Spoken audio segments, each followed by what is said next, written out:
myself. First of all, I'm a Christian. However, I used to be an agnostic. Like many people, I thought about and discussed religious matters with my friends in my teens and early 20s, but never really came to any clear conclusions. I suppose I kind of parked the big questions and God and Jesus in a file at the back of my head with a view to thinking about them later, but never did. So through my 20s and 30s, I guess I had the view of many people in the UK today that really didn't know what to think about God or Jesus. I suppose I thought you probably need to have some sort of faith to be a Christian, and frankly this faith was for other people. People who had been perhaps brought up Christians, or perhaps people who had experienced some form of life-changing spiritual experience. Well, neither situation applied to me. However, in my late 30s, I thought it would be worthwhile revisiting some of the questions I'd left unresolved in my teens. My thoughts were there are plenty of capable, intelligent people who profess to have some sort of belief in God. For example, scientists like Albert Einstein and Francis Collins, who was the head of the US Genome Project. Other examples I saw were politicians like Nelson Mandela and military men like Norman Schwarzkopf and Richard Dannett. In a survey I read in Nature in 1997, it said 4 out of 10 scientists said they believed in God. Okay, just over 45% said they didn't believe, and 14.5% described themselves as doubters or agnostics. However, a figure of 40% surprised me. Why did they believe? Also, if I looked at the religious leaders in this country, they were clearly intelligent men and women. If these people had some sort of belief in God, well, it's perhaps worthwhile looking again to try and find out why. Now, at this time, I happened to meet a colleague when I was on a business trip to the USA who it turned out also happened to be a Christian. I wasn't aware of this until I asked him where he'd been on holiday that year. He replied he'd been over to Oxford in the UK on missionary work. As you might imagine, this sparked my curiosity. Of course, it was intended to, and the conversation turned to spiritual matters. I didn't think they sent missionaries to Oxford in England, but there you are. The upshot of the conversation was that he sent me a few books that might help with the questions I had. Sure enough, 2 weeks later, I received a package containing a copy of The Case for Christ by Lee Strobel and the Bible. Now, did reading The Case for Christ turn me into a Christian? Well, frankly, no it didn't. But what it did do, though, was act as the starting point into my own investigation into who Jesus is. Frankly, I was amazed at what I found. I was amazed at my own ignorance of the evidence I found. How could I be living in a Christian country and not be aware of this stuff? So the reason I'm presenting this evening is that I kind of think it's important to share the information I found with others and allow them to draw their own conclusions. Anyway, enough of me, let's get into the meat of the presentation. Now, when you read the booklet we provide at the end of the presentation, you'll see that about half of it is devoted to reviewing the sources of evidence we have for Jesus and assessing how reliable these sources are. For tonight, I'm trying to provide a brief summary of this. Before I go on, I guess I should cover one point, that is that really there is no doubt that Jesus existed amongst today's historians that specialise in this period of history. This was a quote taken directly off Wikipedia, and as you can see, it says the contrary perspective that Jesus was the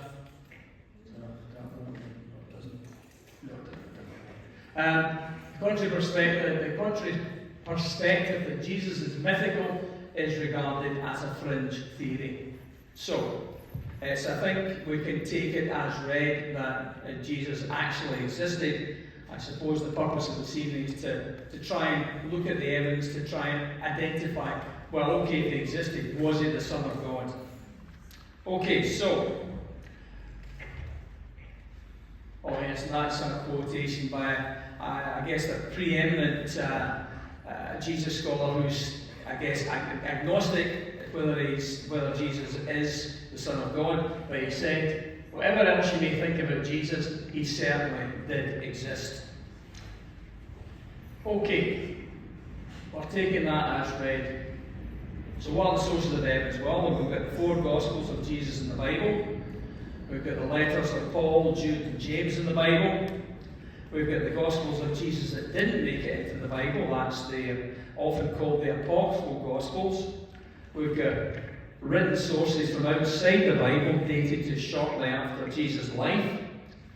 We've got archaeological evidence, and we've got circumstantial evidence. I think the most often overlooked is that last point, circumstantial evidence. I'd like to think about this for a minute. Christianity has existed on this planet for a very long time. Okay? Christianity has more power followers today than any other religion on earth. However, we know that there was a time when there were no Christians on this planet. So, why are there Christians today? Well, rational cause and effect tells us that at some point in the past, something must have happened, some cause, that had the effect of compelling some people who weren't Christians to become Christians. Now, that might sound like stating the obvious. I suppose it is a wee bit. But for all of us, atheists, agnostics, Christians, those of other faiths, this provides a direct challenge. Cause and effect tells us that the start of Christianity is a historical event. As a result, when and why Christianity started can be studied like any other historical event. Historians of all faiths and no faith have been doing this very thing for about 200 years. The key point we mustn't lose sight of is that something happened to cause all the Christianity we see all around us today. Something happened to start it in the first place, and given all the historical research that's been directed to finding out what happened, all of us, you, me, can come to our own informed view of what we think happened. So let's have a very brief look at the sources historians use for their research. Let's start with the Gospels. Now, when I was an agnostic, I thought that the 4 Gospels in the Bible were theological texts written hundreds of years after the time Jesus was supposed to have lived, and that the Gospels we read today are substantially revised and doctored versions of what had probably been written in the first place. In other words, they couldn't be used as the basis for historical research on Jesus. Well, what I was surprised to find was the general view amongst today's historians that specialise in this period of history was very, very different. The current view is the Gospel of Mark in the Bible was written around 60 to 70 AD. That was 30 to 40 years after Jesus died. The Gospel of Matthew and Luke were written around about 10 to 15 years after Mark. And the Gospel of John was written around AD 90. I was surprised to find that there are many thousands of early Gospel manuscripts from as early as the 2nd century AD that exist today. And I was also surprised to find out that when these manuscripts are compared using a technique that historians use called textual analysis, it's found these documents look to be pretty accurate versions of what was originally written. In other words, historians are of the view that the Gospels haven't been substantially altered, either deliberately to fit in with later theology or accidentally as part of the handwritten copying process to produce documents before the invention of printing in the Middle Ages. So, historians can tell us that the Gospels are pretty accurate versions of what was originally written. But are the Gospels accurate descriptions of what actually happened? Well, the answer in part comes from the dates the Gospels were written. The Gospel of Mark was written 30 to 40 years after Jesus died. Now, life expectancy was shorter in those days. However, when the Gospels were written, there would be a good chance that some of the people who had actually seen and heard Jesus would still be alive. In short, there would be still first-hand witnesses for Jesus' life available to draw upon for information. And more importantly, to challenge what was written down if it was inaccurate. Now, a span of 30 to 40 years doesn't give much time for legends and myths to develop about Jesus. There's a general rule amongst historians that the longer the time span between an event occurring and being written about, the greater the chance of legendary material being incorporated in the narrative. The 30 to 40 year time span we have with Jesus is, in historical terms, pretty short. For comparison, the earliest biographies we have of Alexander the Great were written more than 400 years after his death, written by Arrian and Plutarch. Now, these are the biographies that we base our knowledge of Alexander the Great on. So, from a historian's perspective, there's a very good chance that the Gospels are pretty accurate descriptions of Jesus' life, given that were written very shortly after the actual events being described. Okay, it's well known that there are some differences in the details of the Gospels. For example, the number of people that find Jesus' tomb empty varies between the Gospels. The detail of the birth narrative varies between the Gospels. There isn't a birth narrative at all in Mark and in John's Gospel. The order of some of the events in Jesus' life varies from Gospel to Gospel. And another example, in one Gospel we find Jesus' mother Mary being told clearly that the child she was about to give birth to is the Son of God. Yet in another Gospel, we are told that Jesus' mother and family tried to stop him in his ministry, saying he was out of his mind. Odd behaviour if you knew your son was God's son. Also, it's well known that the style and content of John's Gospel, that is the one written last, is quite different and more theologically developed than the other three. Does that not reduce the credibility of the information in that Gospel? Well, extensive analysis of the Gospels by historians over the last 150 years has led to the consensus view the Gospels were written at least semi-independently and were drawing upon the oral histories of more than one early Christian community. Unsurprisingly then, there would be slight variations between these oral histories, and this would be reflected in the Gospels. Also, as John's Gospel was written once Christianity and Christian theology was more developed, it's unsurprising that this is reflected in the content of John's Gospel. But I think what is surprising is that these differences exist in the Bibles we read today. What this clearly tells us is that these awkward differences have been left in, lending evidential weight to the view the Gospels we read today are accurate versions of what was originally written. Okay, that's a very brief run-through of the Gospels.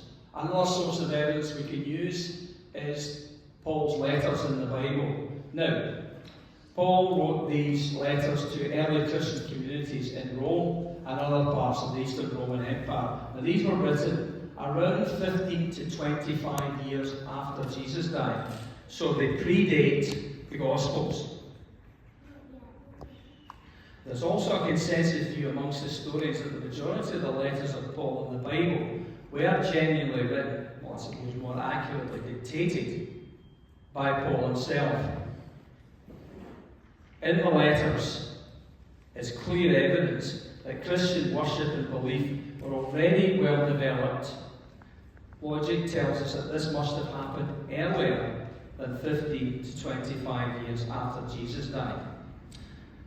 One example that we looked at this morning of this is a passage that was in Paul's letter to the Corinthians. It's 1 Corinthians chapter 15. This is one of the letters that historians are confident was actually written by Paul. And it says, "Now, brothers, I want to remind you of the gospel I preached to you, which you received and which you have taken your stand. By this gospel you are saved if you hold firmly to the word I preach to you. Otherwise, you believe in vain. For what I received, I passed on to you as of first importance, that Christ died for our sins, according to the Scriptures, that is the Old Testament, that he was buried, that he was raised, and on the third day, according to the Scriptures, they appeared to Peter, and then to the 12.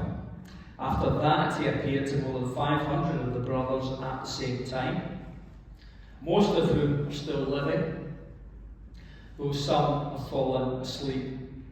Then he appeared to James, then to all the apostles, and last of all he appeared to me also, as to one abnormally born. Okay, why is that important? Well, as I mentioned before, Paul's letter to the Corinthians is regarded by historians as genuine.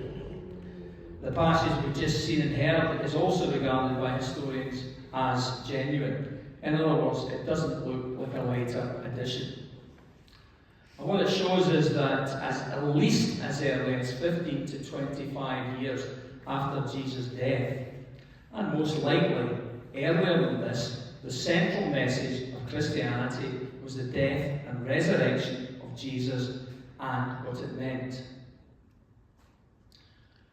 Okay, that's a brief run through of Paul's letters. Another source of evidence we've got are the apocryphal Gospels. Now, there are many other accounts, Gospels if you like, of Jesus' life that are not in the Bible. Some of these other Gospels have survived to the present day and are available for both historians and the general public to read and study. You may have heard in the press about the recently, a few years ago, unearthed Gospel of Judas Iscariot. This is just one of many Gospels, such as the Gospel of Thomas, the infancy Gospel of Thomas, the Gospel of Pseudo-Matthew, and so on. These apocryphal Gospels, as they are known, were written well into the 2nd century AD or later. They often contain more fanciful and supernatural accounts of Jesus' life, just as historians might expect from that rule of thumb I mentioned a minute ago. That is, the longer the time period between something happening and it being written about, the greater the chances of legendary material being incorporated in the narrative.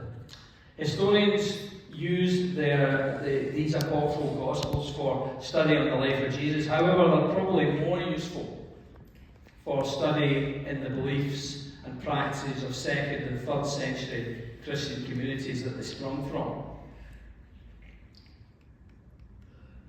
Okay, another source of evidence is contemporary non-Christian written sources. Now, a reasonable question to ask is why there are no surviving documents describing Jesus' life from non-Christian sources from the time of Jesus.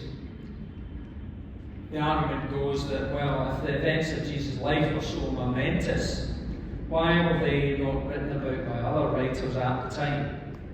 Now, although we don't ultimately know the answer to this question, we suggest that the likely answer is rather mundane when we consider who might have recorded this, that is, the Jewish and Roman or Greek scribes writing for the Jewish and Roman authorities. From the Jewish and Roman authorities' perspective, Jesus would have been seen as just another Jewish holy man who stood up the Jews in Jerusalem and was quickly dealt with before he could cause any real trouble. These events were occurring in a tiny part of the Roman Empire where this kind of thing happened regularly. It would have been hardly worth a mention. Now, this slide shows some of the events occurring in the Roman Empire at the time of Jesus' mission. As you can see, these events like a major financial crisis in Rome, major political turmoil as Tiberius retook the reins of the control of the empire from Sejanus, and so on and so forth, were far more important, I think, from a Romanized perspective, than some itinerant Jewish preacher causing a lot of trouble in the bottom right-hand corner of the empire. Also, If the Jewish scribes had written about Jesus, it would have had to survive the destruction of Jerusalem in 70 AD and 135 AD. Now, I won't go into the details of the Jewish uprisings at these times and the Roman response, other than to say that the Romans ultimately flattened the city, destroyed the Jewish temple completely, well, I guess except the base, and either killed or scattered the Jewish inhabitants. Not ideal conditions for the survival of documents, particularly in Jewish eyes, the non-sacred documents. So is that it? Well, although there are no reliable early non-Christian documents describing Jesus' life, there are a number of non-Christian documents describing Jesus' early followers. In the booklet we provide a more extensive review of these documents and what they say. However, for tonight, there's one reference I'd like to focus on, that is Tacitus. Tacitus was a Roman historian. In his History of Rome, he describes how Nero persecuted Christians as scapegoats to divert suspicion away from himself for the Great Fire of Rome in 64 AD. Well, what does that admittedly brief description of Christians tell us? Well, one thing it tells us is that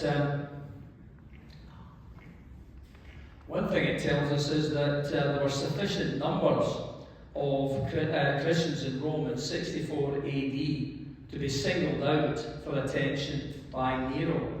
Now, if you think about this, to be a persecuted minority, well, there have to be sufficient numbers of that minority to come to the attention of the majority. To use an example, consider asylum seekers or migrants in the UK. There have been people seeking asylum and coming here as immigrants for many hundreds of years. However, they've only begun to be seen as a group called asylum seekers when the numbers grew significantly around 2000. So the reference in Tacitus tells us less than 35 years after Jesus' death, there was a Christian community large enough and vocal enough to be noticed by the emperor and worthy of persecution in Rome. Another source of evidence we can look at is archaeology. In the booklet we spent some time looking at archaeological evidence from 1st century Judea and Galilee. I won't spend any time on this tonight other than to say that the available archaeological evidence doesn't contradict what appears in the other written sources. In broad terms, archaeological finds provide a generally supportive picture of details that appear in the Gospels. So, those then are the sources of evidence that historians, you and I, can draw upon to understand who Jesus was and is. So, when examining the evidence, what do today's historians agree upon regarding the life of Jesus? Well, when I was doing my research into who Jesus is, I read a book by the historian Professor E.P. Sanders called The Historical Figure of Jesus, and you can see it up in the top right-hand corner of the screen. E.P. Sanders is regarded as a leading figure on research on the historical Jesus. This particular book was written in 1993. In the book, Sanders provides a few brief statements about Jesus, which he says, to quote Sanders directly, amongst historians almost beyond dispute. These are: Jesus was born circa 4 BCE, near the time and death of Herod the Great. He spent his childhood and early adult years in Nazareth, a Galilean village. He was baptized by John the Baptist. He called disciples. He taught in the towns, villages and countryside of Galilee, but apparently not the cities. He preached the kingdom of God. About the year 30, he went to Jerusalem for Passover. He created a disturbance in the temple area. He had a final meal with his disciples. He was arrested and interrogated by Jewish authorities, specifically the high priest. And he was executed on the orders of the Roman prefect, Pontius Pilate. Sanders then goes on to provide what he refers to as a short list of equally secure facts about the aftermath of Jesus' life.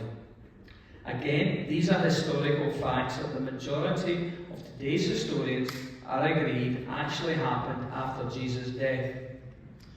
These are: the disciples first fled, the disciples saw, but in what sense is not certain, after his death.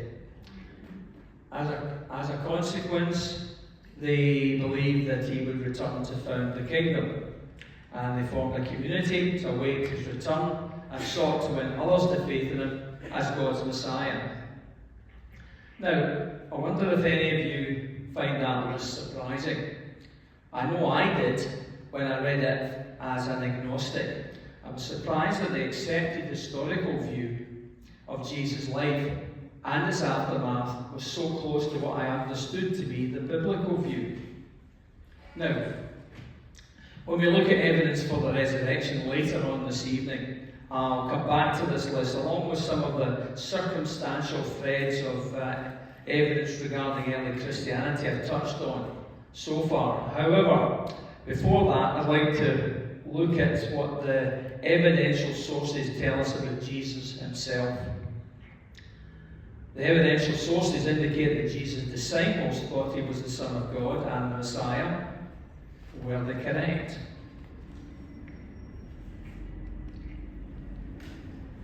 Okay, for the atheist and agnostic, it's hard to believe that the historical figure of Jesus is also the Son of God. So then is Christianity based in some massive misunderstanding of who Jesus is? I'd like to take a few minutes to take a look at what the sources of evidence tell us about who Jesus was and is. Now, it's sometimes suggested that although Jesus saw himself as a teacher, a Jewish holy man, he didn't regard himself as the Son of God. Indeed, some have claimed that as a good Jew, Jesus would have regarded such a view of himself as blasphemous. To address this question, I've picked a couple of examples from Mark's Gospel. You will remember from earlier on this evening that Mark is the Gospel that was written first, some 30 to 40 years after Jesus' death. I've chosen examples from Mark's Gospel to reduce the possibility of Christian theology getting in the way of developing an accurate picture of Jesus' view of himself. Now, when we look at Mark's Gospel, we can see clear evidence of Jesus thinking and acting in a manner consistent with his believing he's the Son of God. For example, while Mark, he forgives sins, in the miracle narratives, Jesus sometimes links the physical and mental affliction of the person about to be healed with that person's sinfulness.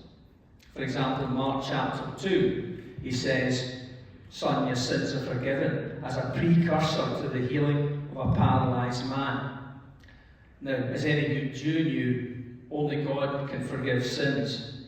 Jesus knew the Jewish teachers and Jewish scriptures and teachings. In acting in this way, he was directly linking himself with God. In Mark, it says that the Jewish religious authorities also realised this and accused him of blasphemy as a result. Now, in Mark's Gospel also, he teaches on his own authority. Now, this might appear as a bit of a technicality, but in Judaism, you require two people to conduct religious teaching. One to witness what the other was saying, and vice versa. Jesus, however, makes a point of teaching alone. He precedes many of his teachings with the words, "I tell you the truth." Also, what you might say. Well, any other Jewish teacher in the first century would say something like, "I tell you the truth," and here's another teacher standing next to me that will verify that telling the truth. So why is that important? Well, a Jewish audience would know that only God can teach on his own authority. Again, Jesus is directly linking himself with God, teaching in this particular way. Now, in Mark's Gospel, he refers to God as Father or Abba. That's Aramaic for dad or daddy. So what you might say again is that God regularly referred to as Father in the Christian church. It doesn't mean that Christians believe that God is their actual Father. Well, I guess the problem here is that we're used to the Christian view of having an intimate father-child relationship with God. A relationship, of course, modelled in Jesus' relationship with God. As a result, it's been common in the last 2,000 years to refer to God as Father. However, to first century Jews, calling God Father would be blasphemous. Jews weren't even allowed to mention God's name. That is the tetragram YHWH, often pronounced, well, I guess the people pronounced not by Jews, but other people, but often pronounced Jehovah. To refer to God as Dad or Daddy, that's Abba, would be seen as Jews as downright eccentric, as well as blasphemous, unless, of course, you actually were God's son. In the miracles in Mark's Gospel, sometimes they have symbolic meaning to those that were performed in front of. They were performed in such a way as to link Jesus to such Jewish figures as Moses, Elijah, Joshua. Another miracle, the calming of the storm, also suggested to those who witnessed it that Jesus was God. In this event, Jesus and his disciples are in an open boat on the Sea of Galilee when they're caught in a violent storm. As the wind and waves rage and the boat begins to fill with water, Jesus is sleeping in the back of the boat on a cushion. The disciples wake him up shouting, "Teacher, don't you care if we drown?" Jesus then gets up and shouts to the waves, "Quiet, be still." And this storm immediately abates. Jesus then gives his disciples a hard time for the lack of faith in him. Now, at this time, Jews believed that only God had control of the elements. Further, Jews believed that Satan's home was under the waters of seas and lakes. For Jesus to take control of the wind and waves in this way was a clear sign to his followers that he was God, and that he had control over Satan. No wonder the disciples were terrified and asked each other, "Who is this? Even the wind and waves obey him." So, in summary, I think it's fair to say that these points don't provide conclusive proof that Jesus is the Son of God. However, it certainly indicates that it was very likely that he thought of himself in that particular way. Okay, I think we'd all agree that if somebody thinks they're the Son of God, we'd agree they were massively deluded. So was Jesus also severely deluded to think of himself in this way? Well, in the booklet we look at what psychologists think of Jesus' mental condition when they review the sources of evidence that we have. And the conclusion we come to, same as the psychologist's conclusion, is that there are no hints of evidence suggesting Jesus was exhibiting any of the behaviour patterns associated with delusional behaviour. Okay, looks from the sources of evidence that Jesus saw himself as the Son of God and the Messiah. And there are no clues to suggest he was massively deluded. However, what if he unintentionally misled the disciples so that they believed he was the Son of God? What if he sincerely believed he was the Son of God but was just wrong? Alternatively, what if he deliberately misled the disciples? What if he had some other agenda saying he was the Son of God? What if the miracles, healings were actually sleight of hand, deceptions and magic tricks? These are all reasonable questions to ask, and I'll cover each one in a little bit of detail just right now. So, did Jesus unintentionally mislead his followers? Earlier we discussed whether Jesus was severely deluded, mad if you prefer, to think that he was the Son of God. My guess is that we're all quite comfortable with concluding it's unlikely he had serious mental health problems. But what if he unintentionally misled his followers? What if he sincerely believed he was the Son of God but was just wrong? Now, this is a common argument put forward by non-Christians. To quote Richard Dawkins in The God Delusion, page 92, in the hardback version, if you want to check, Richard Dawkins writes, a fourth possibility, almost too obvious to need mentioning, is that Jesus was honestly mistaken. He was the Son of God. Plenty of people are honestly mistaken about all kinds of things. Well, indeed. Well, indeed. Plenty of people are honestly mistaken about all kinds of things. It doesn't make them mad. I've been honestly mistaken about all kinds of things in my life. However, if I stood up here right now, took off my specs, looked at you in a kind of focused way and said, I'm the Son of God. No, really, I am the Son of God. Well, what would you think? Well, you'd probably think, the politest thing you would think would probably be I need to sit down and take a drink of water to clear my head. So I'll just do that, actually.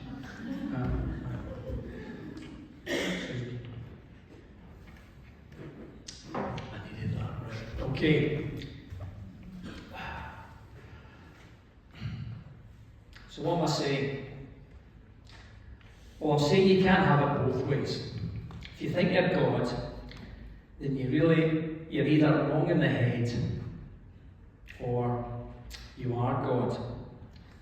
Further, if you think you're God and are prepared to do something about it by going on a mission that collects followers, challenges the established religious order, and ends up getting you and your followers killed, you really are wrong in the head or God. So, given what I've just said, it's pretty unlikely he unintentionally misled his followers. Well, could he have deliberately misled his followers so they believed he was the Son of God? What if the miracles were just elaborate hoaxes, hypnotism, magic tricks, sleight of hand, and so on? Now, we know of some other charismatic and messianic leaders in the past, and there's a couple of characters up there that fall into that category. Could Jesus have done something similar? Well, we explore this in the booklet you'll get at the end of the presentation, and we come to the conclusion there's nothing in the sources of evidence to suggest Jesus deliberately misled the disciples. And indeed, the way he behaved and the way he taught and so on and so forth, it doesn't look like somebody was deliberately misleading the disciples. You know, by your fruit you can tell them. Anyway, so from a more detailed review in the Jesus the Evidence booklet, we come to the following conclusions. It looks like Jesus thought he was the Son of God. It looks like he wasn't mad or delusional. It's very unlikely he knowingly or unknowingly misled the disciples to believe he was the Son of God. So what we're left with? Well, maybe, just maybe, he was who he said he was. Now what I'd like to do now is have a short break. After that break, I'd like to move on to the one key event on which the existence of Christianity rests. That is the death and resurrection of Jesus. Is there compelling evidence to support the resurrection being an actual historical event? Thank you.